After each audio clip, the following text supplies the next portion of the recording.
Drivers, start your engines!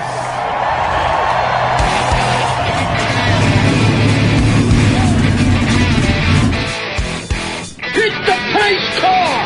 What for? Because you hit every other damn thing out there, I want you to be perfect!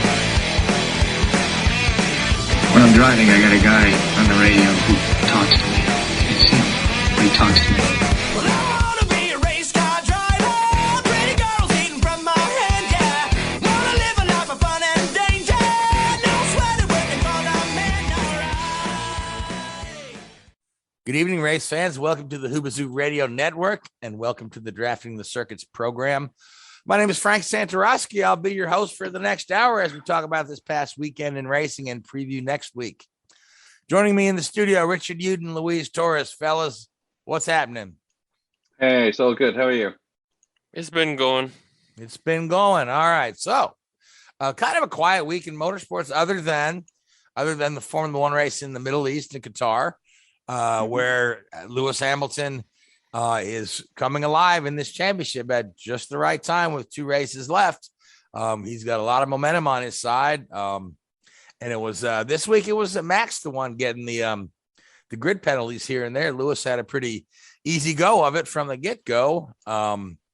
Pretty much started out front and never looked back and let the action happen behind him. So, Richard, let's dissect this Grand Prix a little bit and talk about it. Yeah, so it's the first Grand Prix of Qatar. We'll have a break from it for 2023, and then it's got a 2022, and it's got a 10-year contract from 2023 onwards. So, yeah, we better be getting used to the Grand Prix of Qatar.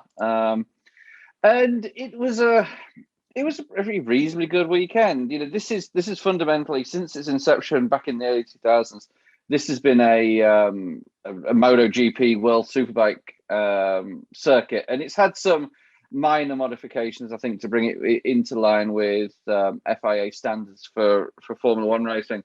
But no, it was a reasonably good event, and as you mentioned there, Frank, Mercedes carried that domination over from Interlagos in Brazil. And I think Hamilton had the biggest delta in qualifying between first and second of the season under dry qualifying. Anyway, I think it was about 0.4 of a second, which over a 1:20 lap is a pretty big jump for these guys. And the scary thing for Red Bull is that the engine in the back of that car wasn't this super engine that they had at Interlagos. That's being saved for the next race. So they've got some. There's going to be some squeaky chairs over in at Red Bull. The next couple of weeks they're going to be a little bit worried about that one. But again, you're running out of superlatives for both Max and Lewis. You know, they've been phenomenal. Through qualifying, it was Lewis on pole with Max in second, and then Max ended up getting a 5-place grid penalty due to ignoring a double waved yellow after Pierre Gasly had a tyre failure during qualifying. Now, he was a little bit unlucky there, Max, and I think Christian Horner did get in trouble for this, but I do tend to agree with him. It was a bit of a rogue double waved yellow. It looked like, from what I can tell, and I think from what was reported, it was an overeager marshal decided that there needs to be double waved yellow, whilst none of the other marshalling systems, so the beep that the driver will get in his ear, the dash light systems, the track transponders which the teams get on the pit wall, none of those indicated that it was a double waved yellow coming out the final corner, but there was a marshal waving 2 yellow flags. So yeah, I heard, we heard the term rogue marshal all weekend, which I was thinking, well, that sounds like a thriller movie, rogue marshal. Something out of Star Wars or something. Yeah. Yeah. So anyway, but I digress. Go right ahead.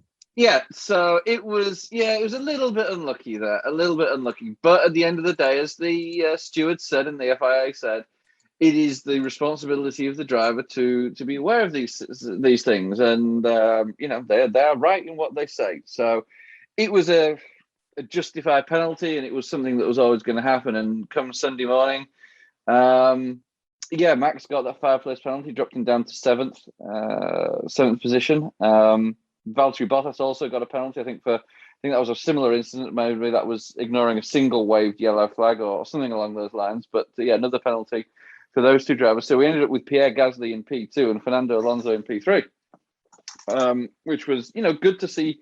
Those two guys up at the front of the grid. Gasly, who I know we've spoken about in the highest regard on the show throughout the year, and Alonso, who's had a really solid season coming back after a couple of years away, and of course with that nasty pre-season injury that he suffered when he fell off his bike and broke his jaw, which a lot of people seem to have forgotten about. But apparently he's got surgery on that over the off season, so it's certainly not not something that should be ignored.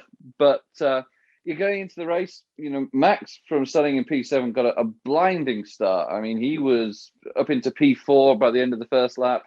Pierre Gasly didn't exactly stand in his way for too long. That was a, through you go sort of move. And then, Alonso, again, the speed differential of those two cars was ridiculous right now. And Alonso got through, but in those first 5 laps, Hamilton had already amassed a 6-7 second lead. And in all fairness, it was pretty much status quo between there and the end of the race in terms of that gap that Lewis, it was a big enough gap that Lewis could manage. Max threw a couple of really quick laps in there, and Lewis came back with a couple of quick laps of his own, and it sort of just settled into a pretty mundane race in many ways. And then we had 2 or 3 tire failures at the end of the race. There, Valtteri had one, which resulted in his retirement eventually, and both Williams, I think, suffered from a similar tire failure as well.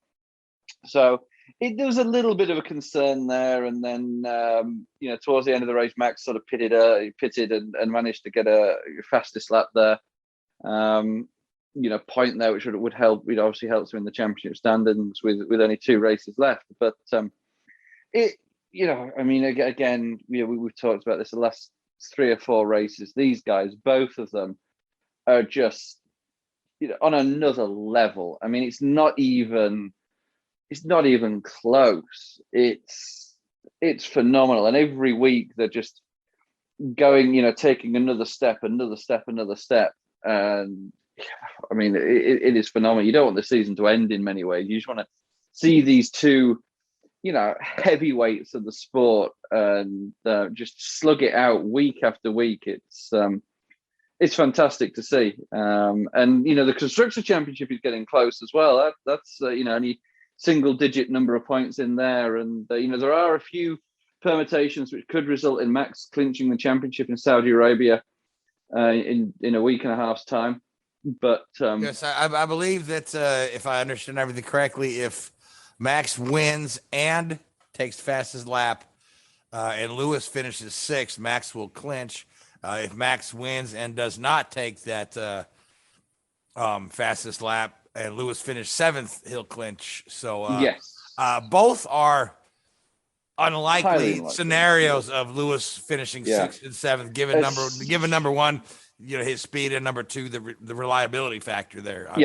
Especially with the level, as I say, that these guys are running at right now. And obviously, as you say, from a technical reliability standpoint, the only way that I can foresee that happening is some sort of incident with Lewis, and it's a street circuit as well, so it is possible. There's not these huge runoff areas that you saw in Qatar.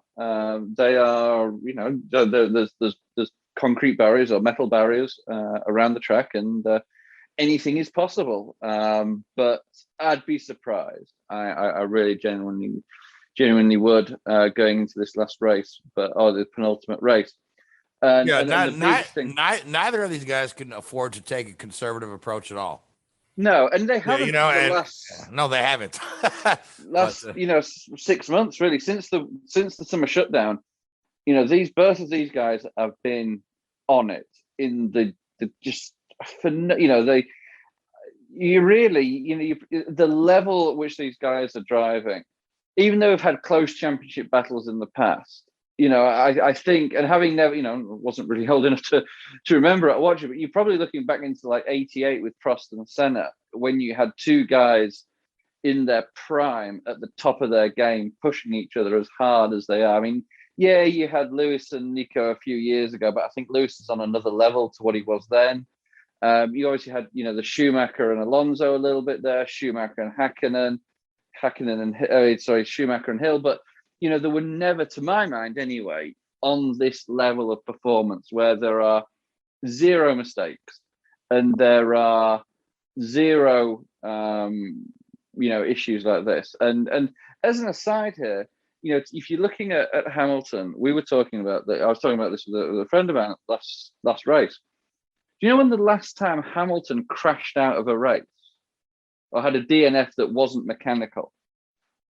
Oh, was it a Monza? It was like, well, you can argue that was, or he made a mistake, should we say, that crashed out, that he span off under his own issue without, contact with somebody. It was like 2012 or something. It's been nearly 10 years since he made a mistake in a race that caused him to crash out. You could argue the Monza one, but I would say that was a 50-50 situation. But yeah, I mean, the level, the number of mistakes that guy makes is minute. You can count on one hand how many mistakes he makes a year. And the levels of these two drivers is phenomenal. And I touched on it a little bit earlier. Mercedes still have this super engine, if you like, that they ran at Interlagos a couple of weeks ago. That's still fresh and still available, and they'll be running that at Saudi Arabia. And to tell you the truth, I thought they had that in the car at Qatar, and that explained the speed difference. But they didn't. Had an older engine in there, which was at the end of its life. So if you're the Red Bull guys and you suddenly see, well, oh great, we missed out on pole here by half a second. Oh, that sucks. Now they're bringing back the super engine. It's like, hey, that's not a great scenario for them. It's going to leave a lot to be desired there, I think. But who knows? But yeah, it's going to be, there's a lot of head scratching going on at Red Bull. I'm sure they're exploring a lot of different alternate strategies, because the way it looks right now, beating the Mercedes on pace is a tall order. It's a tall order. So they've got to really kind of look at everything they have in their playbook to defend. I mean, and again, Max doesn't necessarily need to win out the thing, but he needs to keep Lewis from gaining. Have we figured out, maybe Louise, you have done this, if Lewis wins both and Max finished second in both, is that enough for Lewis to? Yeah, plenty enough. Thing is, that'll be a 14-point swing, won't it? And there's only 8 points in it at the moment. The thing is, if Hamilton wins one, gets the max points, Verstappen finishes second, but both going to retire in one of them, it'll be a tie, but Hamilton still loses because Verstappen's 9 wins is still enough. And the closest points margin ever in F1 is a half a point, with Lauda beating Prost in 84. That's a whole fun story too, that one, but we can get into that on another day. So yeah. And also to add on to the Red Bull, well, one thing they could work on is probably executing their both drivers' pit stops on equal terms, because that's the slow stop. The first one in particular, Verstappen's was pristine, but with Perez, as far as the constructors is concerned, that did bite him and gave him more work than he ought to, and that ultimately hurt his chance. One of the big reasons why it hurt his chances from getting more points out of Mercedes into constructors. And ultimately, it led to Alonso getting third out of that whole ordeal. So they got to get it together on all across the board, not just from the engineering standpoint, but also their pit stops if they really want to stop Mercedes' undefeated run as Constructors' champion in the hybrid.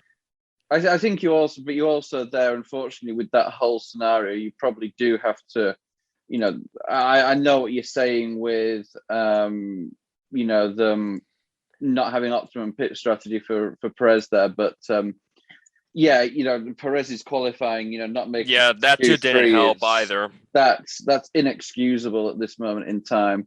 Yeah, that didn't help either. Thanks for bringing that up too. Well, they got lucky with, in a way, with Bottas having his issues. And Bottas just had one of, I think that's really fundamentally what probably cost Bottas is drive at Mercedes next year. Not that he's not as fast as Hamilton, because there's maybe only one other guy out there that is. But it's just Bottas has too many weekends, where he doesn't qualify well and he has a bad start and he's running 7th and, does the exact opposite. You saw Hamilton at Brazil and he, carved through the pack like the proverbial hot knife through butter there. And then Valtteri was just took too long. He didn't really get past anybody. He was mired in mid-pack and, it's not good when Toto has to come on the radio to him and say, they had to urge him out. And when he was slowly getting there, then all of his work was lost, and that left front tire didn't do him any favors, to the point I was thinking, if they were really going to go insane about it, if they really want to keep themselves undefeated in the hybrid area and constructors, they ought to do a driver slot. But I don't think they're going to be that crazy to do it. I'm sure there's contractual obligations which prevent them from doing that. But yeah, because he looked like literally for a bit until Bottas finally got his head together, got going. That looked like straight up JJ Leto and a Benetton level, so bad. Yeah, I mean, realistically, with the performance gains Mercedes has picked up lately, Valtteri should be finishing 2nd in every race.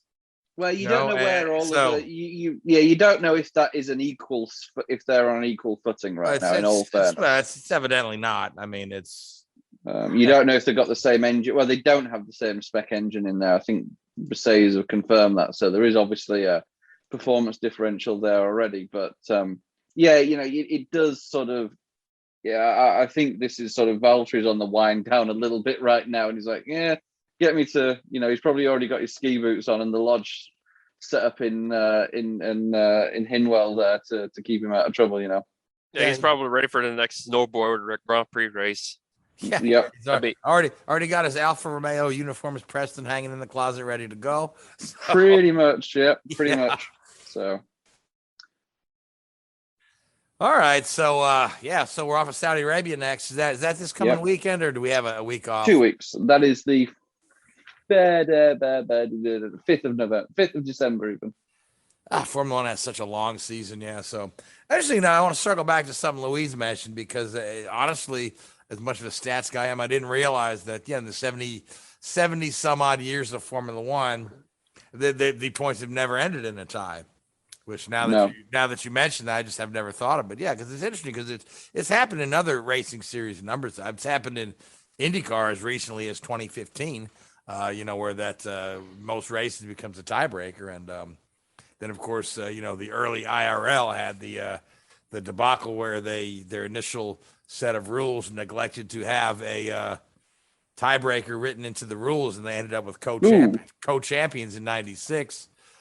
Even though that was just a 3-race season, their starter season, but it's just odd in the record book, the co-champions of the IRL. Yeah, and whereas '99 we had one champion, that was Montoya over Franchitti due to race wins. Yep, and that was also a tie. Yeah, well, oddly enough, the other tie was Montoya again, Dixon over Montoya tied. So. And there was also Weldon and Hornish in the IRL standings 10 in 06. Yep.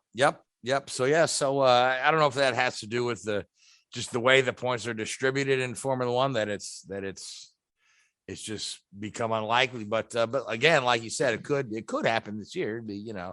This year has been a year of first anyway. So yeah. The only reason why the tie in '84 was a half point because of Monaco. Oh, Monaco '84, yeah, when Prost won. Yeah, right. That's where Prost was leading. Senna was catching him in the rain. Senna, a really young guy driving a Tolman. Catching him in the rain, and who was catching Senna? Huh? Was it Bella or D'Angelo? Senna was catching Prost. Yeah, but who was catching Senna? I forget who was. Was it Lauda? Angelis? No. Whoever it was, apparently somebody's simulated like the race pace and the lap times, and they say whoever that was would have caught Senna before Senna would have caught Prost. I'm trying to think who was Because I know Mansell wrecked. That helped Prost. I figure who was around in '84. You know, Let me tell you. John Watson. I don't know. I've seen Arnoux as the podium rounder. Yeah, it was Arnoux. Yeah, Arnoux. Was third, okay, yeah. And he was catching Senna faster than Senna was catching Prost. And they said that, you know, if it had continued, then, you know, Arnoux would have caught Senna before Senna caught Prost. But of course, everybody remembers the Prost, Senna catching Prost and Prost sticking his hand out the window and all that sort of stuff. Or how it was Prost begging for the red flag, which he got. Yeah. Got. And it was Jackie Eakes was the race director there who threw the yellow flag at Prost's request before half distance, which gave them half points. Thus, and Prost lost that championship by a half point. You know, had he just held out till they were past half distance, and even if he'd have finished second to either Senna or third to Arnoux, he might have won that title. So it's just kind of funny, but but the Prost point that it was raining pretty darn hard. It was it was pretty miserable. So all right, but that's events of more than a quarter century ago, or nearly a half century ago now that I think about it. So all right, so what's going on in the world of racing this week? We had another situation where a NASCAR team owner has found themselves getting a nasty fine and docked some points for next year for unapproved testing. And this is Mike Harmon Racing. As I understand it, there was a charity event at was it at Rockingham or was it at North Wilkesboro? It was at Rockingham. At Rockingham, right? So North Wilkesboro is not suited for any Fortuna so much that Ray Abraham said there's probably no way they could have XRX there in 22. It's 23 at the earliest. Yeah, no, North Wilkesboro comes up a lot in a lot of chats because folks, they are putting some money into putting that back together, and folks would like to see that in some sort of capacity with higher level racing. But anyway, so it's a charity event with both historic and some sort of modern cars, right?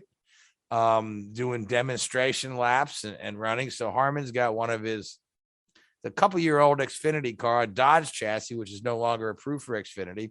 He's out there running it, and he's not hiding anything because they post all this on their social media.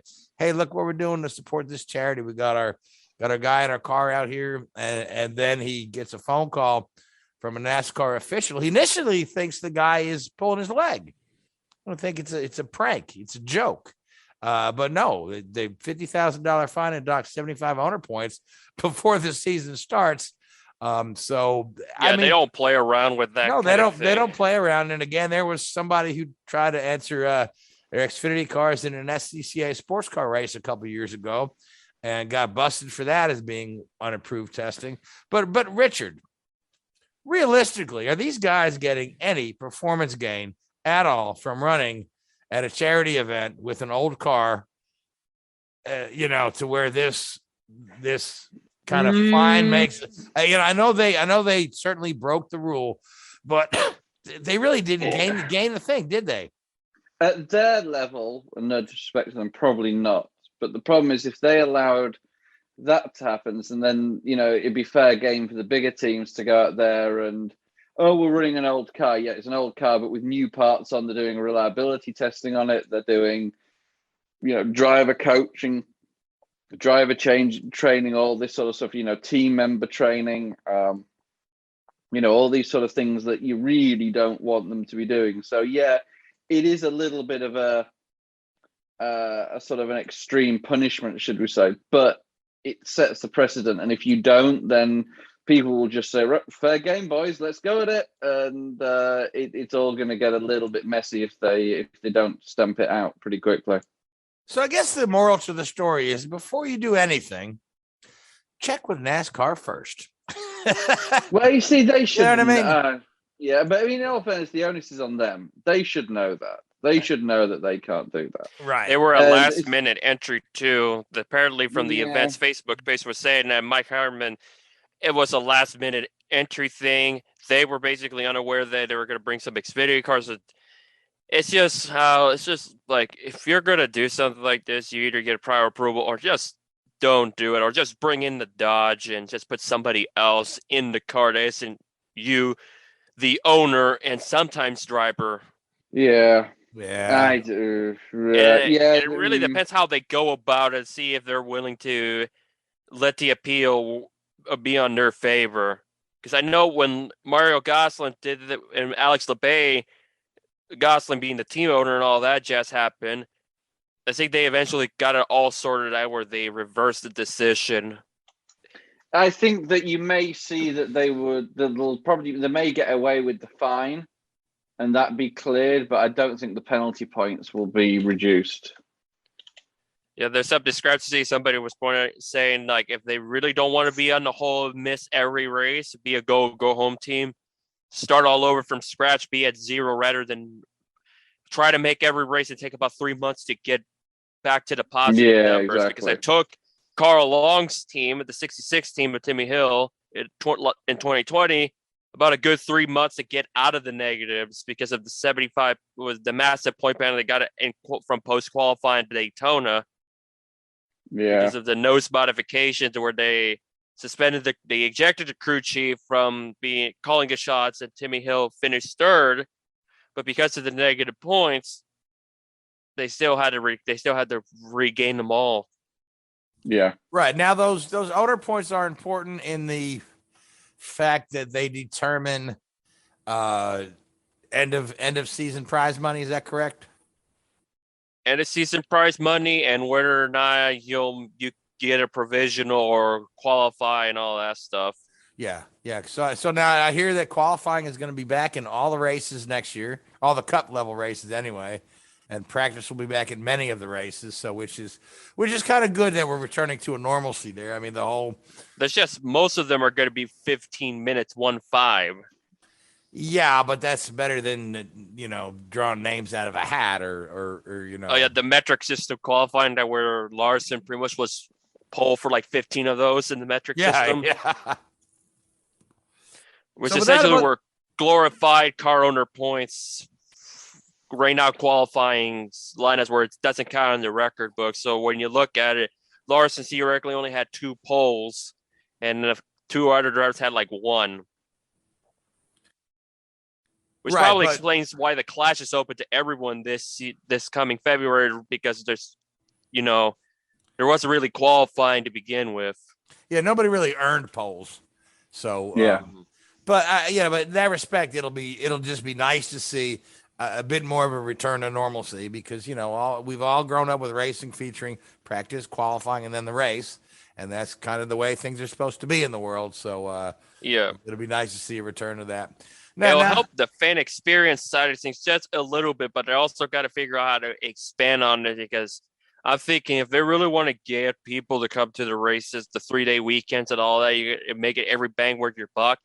They got to take some pages out of F1 and IndyCar quite dearly if they're going to get some massive revenue, because that's one of the things that was talked about at the State of the Sport address at Phoenix as being one of those main concerns, along with attendance, where if they don't get it together, they could be in trouble like Texas and Kansas, to where Texas, they realized that what they had was just not good at all.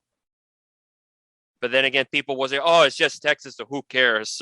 But for Kansas, they surprised them because they have 2 dates to where there's got to be a lot of decision making how they're going to get the fan experience to where it was back in the 2000s, where they had your NASCAR race days and all of that on site or track side. Because right now, if you look at Formula One's way or even IndyCar, they seem to know how to get crowds to stick around for their concerts or their feeder series and so on and so forth. And with the past couple of years, they really haven't had that, because it's just like show up and race, and that's it. We'll see how in 22 if we're going to see an upward trend on crowd attendance. If not, they got to look at something different to get them to come to the races. Yeah, I mean, IndyCar suffers the same sort of thing that NASCAR is suffering on their oval tracks, which is just kind of like a lack of track action. You know what I mean? Where there's just like the last couple of years, IndyCar was at Pocono, right? They didn't even have any decent support races. You know, they had none really. They had the local SCCA, running Formula V's, and then they had some demonstration laps with historic cars. But no Indy Lights, no Formula 2000, no truck race or anything like that. In a way, bolster it up, but by contrast, you go to a place like Long Beach or Nashville, where there's just these street races, in Detroit, it's just packed, wall-to-wall racing all day, combined with concerts and other ancillary events, and these street races are held in a place where you can you get stroll somewhere and duck into a bar or get a bite to eat, or if you're at an oval track, you're stuck there. And sometimes there's these gaps of hours with nothing going on the track. And you can only look at the souvenir trailers so many times, so and I think that's going to be key for those oval races. I know, I imagine Snake Pit will be back up and running next year. So there's that. But outside of Indy, there's really not much to think about, because when I was at Gateway, you had some feeder races like ARCA and all of that stuff. But other than that, it's not much to really look around. I'm not sure how Iowa are going to pull that thing off, because they're Hy-Vee are putting a good amount of money to keep that track active for the time being. Yeah, that'll be interesting to see what they do there. And they've tried a bunch of gimmicks at Milwaukee several years ago, where they set up what they call it, the Indy Fest. They even had a little carnival in the infield, with carnival rides and everything else. Just to kind of keep plenty to do for folks and for families. And they slashed the ticket prices to where I think it was only like $25 to go to the race, and still couldn't pull a crowd. So it's really a conundrum. But this is why you see more and more street and road races popping up, because they're more of a success when it comes to the ticket gate. Yeah, most certainly. We'll see how open wheels, it seems like they got it down to almost near perfection. Sure, there's some infrastructure like management and security and crowd flows that need work on, especially on the newer circuits, and you'll have that, and we'll see how they figure out to improve it, because that's going to be key if they want to keep certain venues around or add newer ones to keep the infrastructure, the format going. But as far as the NASCAR side of things of the road courses, we'll see how this 22 will look like, because COTA was an absolute disaster from what I've heard of all counts. It was an absolute disaster to where not even security did not even know which ones were drivers, which ones were fans, for crying out loud, or what's a hard card and what's not a hard card, and so on and so forth. It was an absolute disaster. And I only heard that from word of mouth and from vlogs, because obviously I was at Indianapolis during the month of May, but I was still in the know what was going on. They just got to get that thing together. Yeah, well, and here's COTA, who hosts Formula One very successfully every year, and can't get it together for NASCAR race. I don't know if that's whoever they're bringing in for volunteers or being poorly trained or what, but yeah, that's kind of inexcusable if you got people at security who don't know what card to check for. So, wow, is what it is. I guess the lesson learned, and then of course the rain didn't help the situation for NASCAR at COTA very much either. So we'll see how long that one lasts. But no, I still stand COTA as among one of the worst races of the year. Of all sanctioning, of all intents and purposes, one of the worst race weekends of the whole calendar year, along with Spa. Obviously, what happened to Spa, I can understand it, but also it's just what was the deal with that? And also the Indy road course for Cup, that was absolutely disastrous. Xfinity held their own. IndyCar is IndyCar, they'll find a way, but a Cup was just absolute appalling to this day. How bad it was. The final hour and a half of the race. Yeah, that one took a while to finish. Yeah, so it looked good until then. It did, yeah. I enjoy the IndyCar road course. I do. But okay, so let's talk about a new topic. So we got a guy, Brad Keselowski, who is now settling into his role as part owner of Roush Fenway, and they unveiled their new name and their new logo, which is Roush Fenway Keselowski Racing, It's a shocker there, wasn't it? or RFK Racing, which reminds me of the old RFK Stadium in Washington where the Redskins used to play. But RFK Racing. You mean Washington football team? A football team. Washington football. They were called the Redskins then. Yeah. I just So, like saying the football team with emphasis, like the football team, like those generic video game commentaries. Okay, so we're off topic of racing, but I'll just throw this out. Sorry. I was scrolling through the television on a Sunday one day, scrolling through the guide there, and it says Pittsburgh Steelers versus football team. And I'm like, which one? I said, what? And then it clicked. Oh, Washington. Okay. But it said Pittsburgh Steelers versus football team. Isn't that the one where they beat the Steelers and ended their undefeated run like last year? I don't. Must have been last year. I don't know. I just saw it on the guy that just said football team. I'm like, well, obviously they're playing a football team. Which one? It's not like they're going to play a baseball team. At least Cleveland got it together, call themselves the Guardians, or so think, because they're in a legal copyright trademark dispute with the name Guardians right now. Yeah. All right. So anyway, we're way But off. back to RFK Racing. back to RFK Racing, and along with RFK Racing, a lot of the other NASCAR teams have been doing quite a bit of testing on the new car for next year. We've seen pit stop testing. We saw was it Austin Dillon? Yep. Do the crash testing. So William Byron at Epic saved Denny Hamlin getting sideways. Yeah, so a lot of these guys are saying the cars are a bit of a challenge to drive. Now, Richard, let's talk about this. Obviously, they're learning something new. And these cars are wildly different than what you're used to.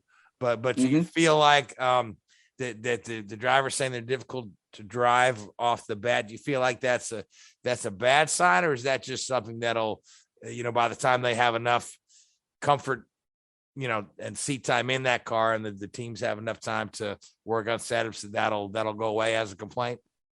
I mean, it's not exactly like they're going to Walmart in a Chevy Malibu, is it? I mean, the things, they've got to be hard to drive. These are some of the best stock car races in the world, so you want it to be difficult. You don't want it to be a procession. And it's I think a lot of the reason is because it's new for them. A lot of these guys have been so ingrained, if you like, in how to drive a stock car that's all they've done for the last, in some cases, 20 plus years. But then, and I think it does play into the hands of the guys like dare I say, Kyle Larson, who races anything and everything. So he's used to having the different feel of different cars and different setups, and how to adapt his driving style on any given weekend. So I really genuinely don't think it's, for some of the guys it's not going to be a problem, but for others who have never driven anything else, in 20 odd years, it is going to be difficult. Yeah. But I don't see a problem with it. As I say, these guys are supposed to be good. So have at it, boys, and get on with it. Yeah. I mean, anybody will tell you an Indy car is very difficult to drive, but at the same time, the drivers love it. Yeah. It's hard to drive, but we like it that way. Exactly. So the curious question will be, judging on what we saw, Dylan's left front away, its suspension damage, and we're going to see more of that. Be kind of like, I don't know. I know you'll have it depending on impact, but I'm just curious to see how much of suspension damage, like tires, will be coming off their cars common it's going to be again. Because in the 90s, when you have a hard hit, they would tend to rip off. And since they should still be tethered on there. They should. I mean, they did have the tether. Under the old gen cars, they had tethers on the suspension setup. So I'd be amazed if they took the tethers away. Obviously, it's not tethered like a Formula One car. No, car. The Formula One assemblies. But I'd be surprised if they've got away from that. Yeah, but, But we'll see how. I'm curious to see. I'd love to have known. See how the tether specs would be for next month at Phoenix, but that obviously that kind of plan kind of fell through. But we'll see how that'll look in a couple of weeks because there's still that concern of how safe is this car compared to the next gen in terms of, because some people are kind of concerned that they're saying, oh, this car, we're going to see a lot of hospital bills type of thing. Who comes up with crap like that? I'm sorry. Yeah, I was going to It's say absolute ridiculous because Yeah. I'll tell you right now, NASCAR are a serious organization. You look at whenever there's a big accident, whether it's, in the last 3 or 4 years, or if not long, you look at Austin Dillon's wreck at Daytona, you look at Ryan Newman's wreck at Daytona, they take that stuff incredibly seriously. And they know that, God forbid, anything happened to one of these drivers, it's seriously bad news for the sport from a publicity standpoint. In the I dare say in previous generations, I hate to say it and be flippant about it, but a driver death wasn't always a bad thing for the sport because it did get viewer figures in, or got column inches in newspapers and the like. But nowadays it's bad news, and they will have covered every single inch of those cars to make them as safe, if not safer, than the previous generation car. And these people that turn around and say, "Oh, they're not going to be safe," they just shut up. I'm sorry. They're trying to create a story that doesn't exist. But exactly. It's so much so that Phelps was talking about that they trying to get their input from the drivers. It may have taken them a little bit longer than they would have liked, or in general, but at least they're having discussions about it. But it then brings the it's not just NASCAR doing this. These cars have gone through, and I can't remember who did it, but I know they've definitely had independent crash testing, and the data analysis from all of their testing was analyzed independently. And again, these I've worked with some of these independent crash testers in previous roles in different industries, and they don't put their name to something unless it is bulletproof, where it's sort of safe, and then they get a lawsuit when something goes wrong because you said it was safe. They know what they're doing. Yeah, but the fact is that there has been a real shift in the thought process behind race car design sometime between the 70s and continuing through today, where cars were used to be made just for make it as light as possible, as fast as possible, whatever. Yeah. Reliability be damned, driver be damned.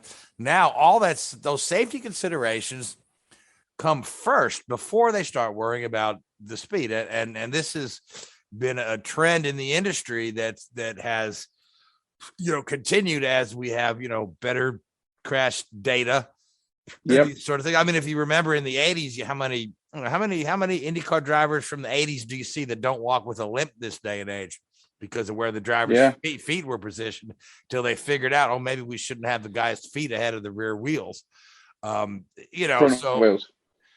Yeah, the front wheels. Yeah, you're correct. That would be really interesting. That would be, so, but anyway, but like I said, the safety considerations come first. So I think any argument that this car is not going to be as safe is number one, ridiculous. But there is an argument to be made that maybe the car will be a bit more, what's the word, fragile when it comes to damage to things like that's not a bad thing, is it? Suspensions and hubs and whatnot. Because I mean, NASCAR, there was a time you could just, if you bang it up really good, you just get out that 200-mile-an-hour duct tape it back up, get back in the race. You may see more DNFs with we'll see them. These cars have considerably more suspension components and whatnot, and the geometry is a little more complicated, so you may see more DNFs. But I don't think you're going to see more hospital bills. I think that's malarkey.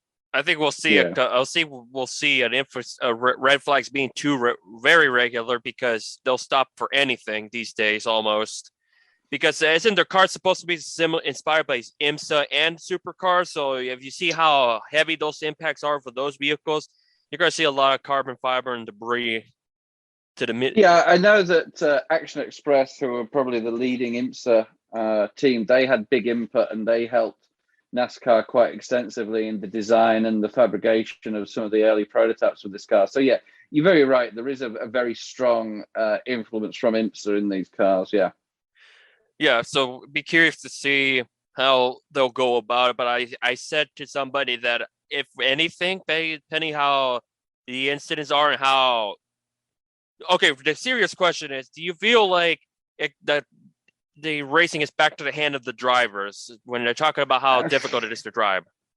Yeah, I wouldn't know. I don't know about that.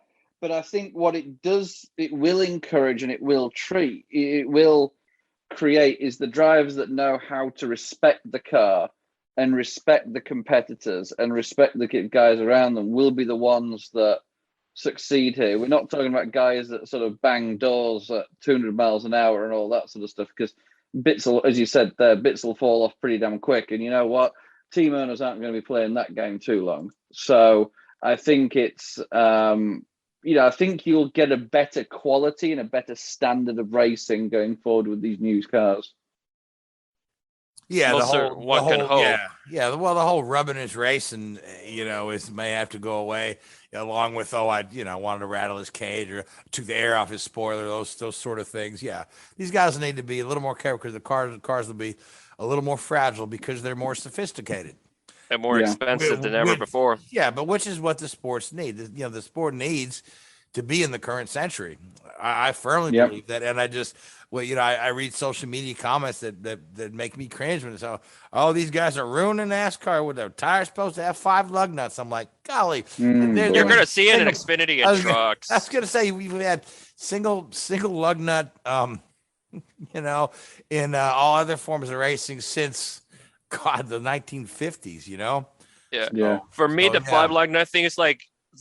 Sure, I took the photos of them working on it last time for Cup primarily because it's going to be the last for Cup, but people forget that it's just only in Cup for now. You're going to still see an Xfinity and trucks and ARC and all that jazz, so that won't go away. It's just the fact that it's just only on Sundays. You're only going to see 1 lug nut, and also they get to keep it. It's not going to be like a collectible per se because those one. Oh yeah. Oh, that's one of my favorites. I've got plenty at home if anybody wants it. I've got. I picked up 2 at Phoenix because I knew it's like I might as well pick some up and just keep them. I'm not. It's not going for sale. Yeah, I've got plenty of those. Yellow painted lug nuts. So because they'll, you're leaving the media center, they hand them out to you after the race. So here you go. You want some? Yeah, sure. Whose car they came off? No. All right. No, I had to go check it out and pick them up myself. They don't hand it out like that.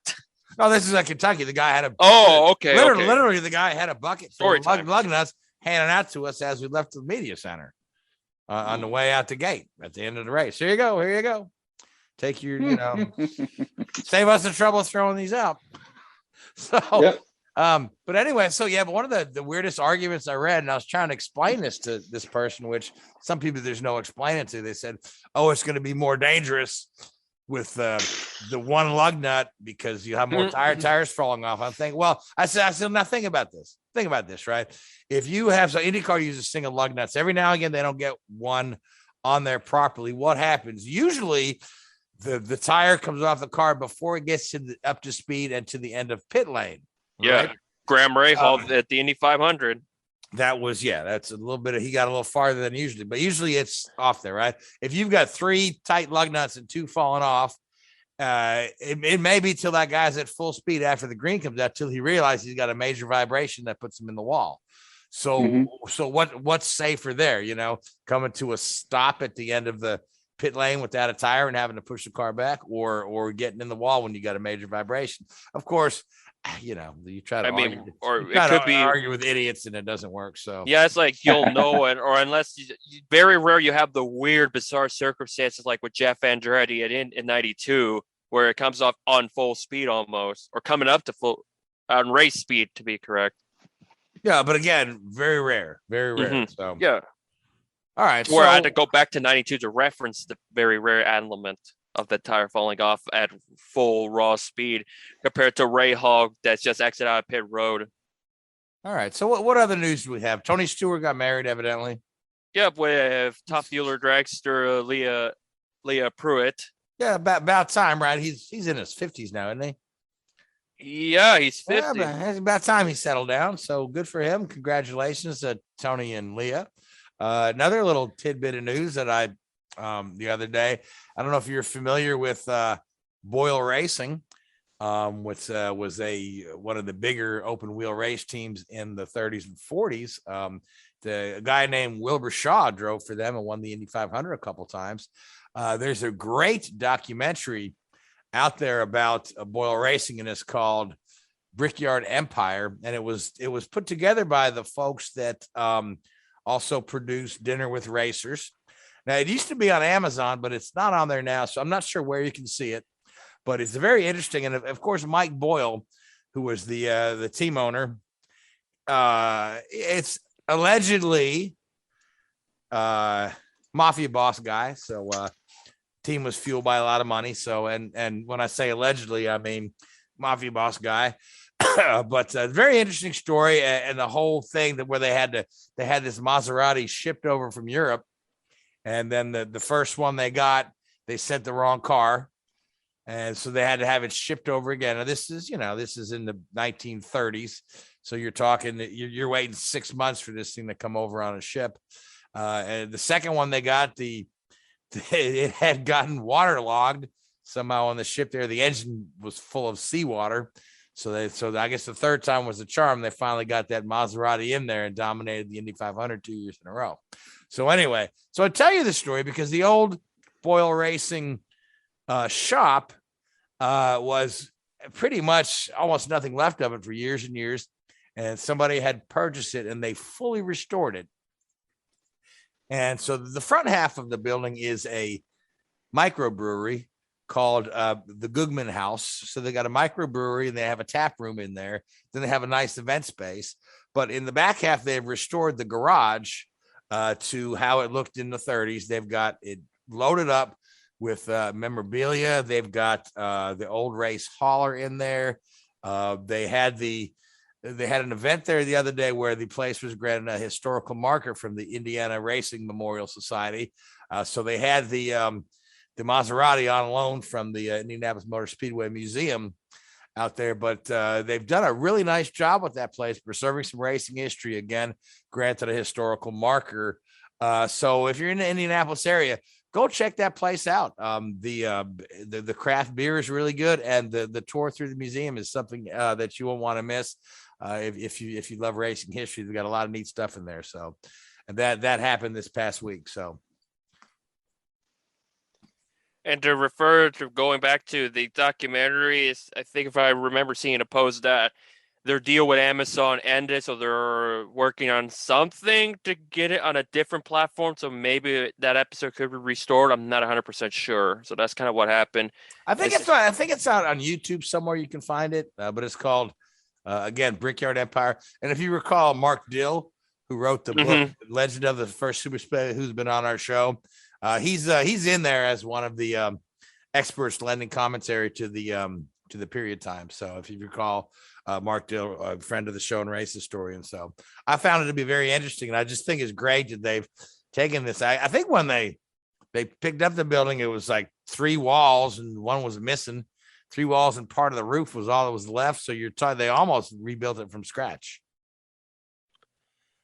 Well, yeah, it's good to see. We definitely need to check that one out when it becomes available, because I think that's very, very unique.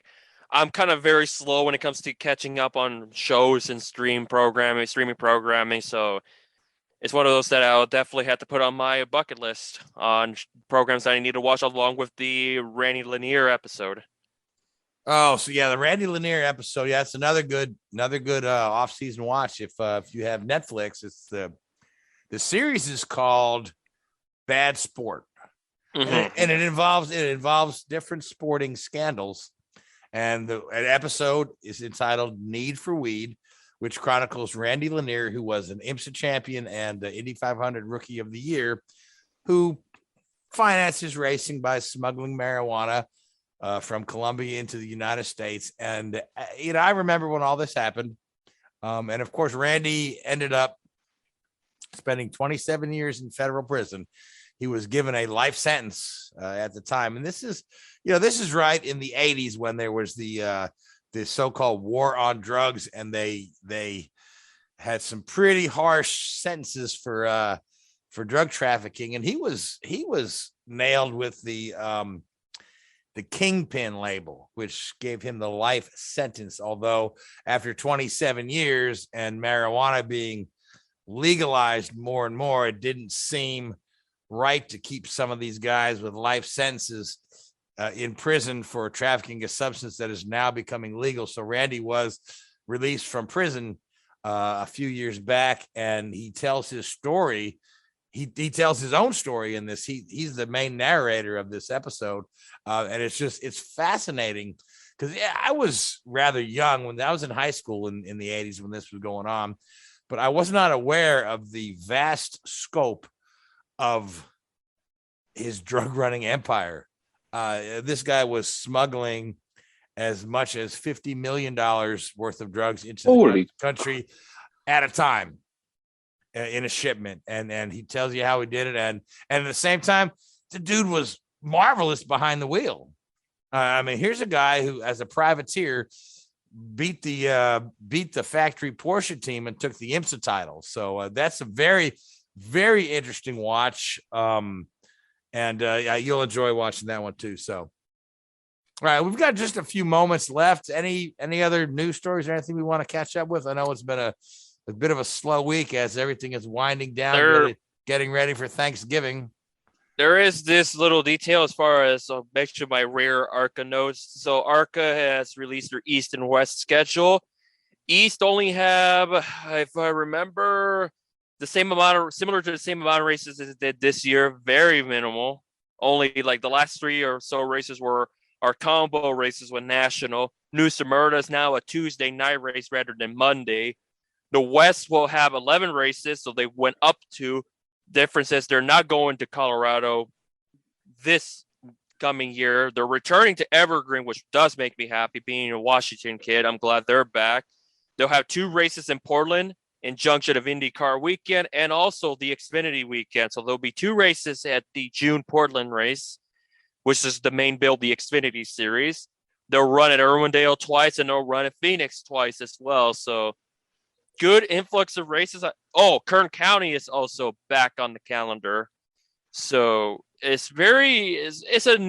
like seeing the West getting double-digit amount of races because I feel like the West has gotten better in terms of number of entries, whereas the East has been their problems. The number of races very, very small.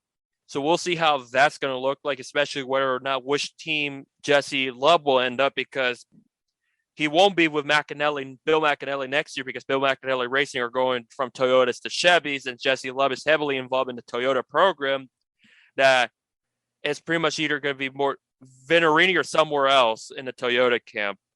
But the question is, will he run for a 3rd straight West title or venture off running however many races he'll end up running with? Because he doesn't just do stock cars. He runs the late models, he runs the dirt and all that stuff.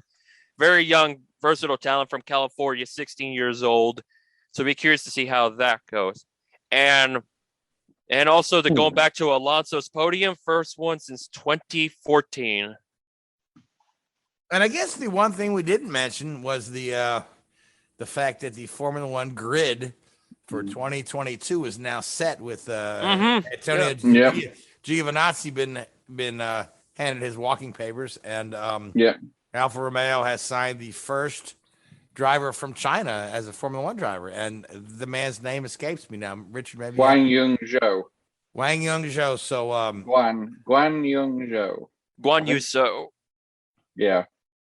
So he'll be making his debut as a Formula One driver, representing the country of China. So I think there has been a Chinese test driver, hasn't there? There's been a couple. So, yeah, because I was going to say, never a full-time driver. No. So I had to look that up because I said, is that right? He's the first Chinese. I know there was somebody that ran a couple of IndyCar starts a number of years ago. But yeah, he is the first, proper race day driver. And it's quite interesting because obviously after it was announced as the change, Giovinazzi sort of made some comments, and I thought they were pretty normal, acceptable comments. There was nothing disparaging there. He just said, money talks in racing, and I think he's very true in what he's saying. And the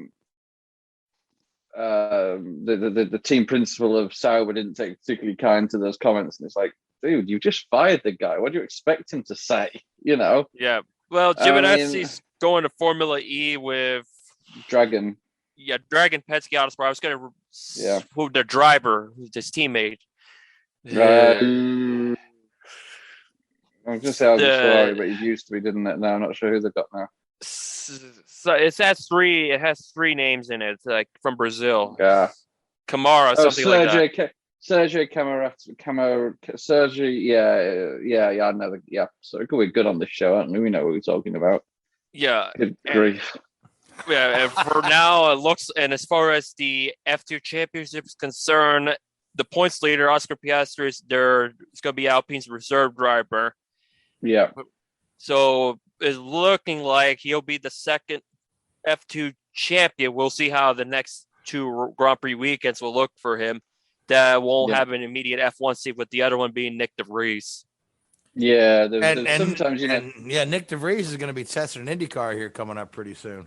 as a burst of the Mercedes Formula E drivers as well. Well, he's one of those, isn't there? Who's the Van Dorn? Stoffel Van Dorn, yeah. Stoffel Van Dorn is going Yeah. to be testing the McLaren, and I forget who Nick DeVries is testing with. Is it Ed Carpenter? Everybody tests Red Carpenter. Yeah, I know. I'm going to be having a test with them soon. Yeah, I think they're going to need it now. The U.S. Air Force is no longer sponsoring the efforts of the Ed Carpenter program.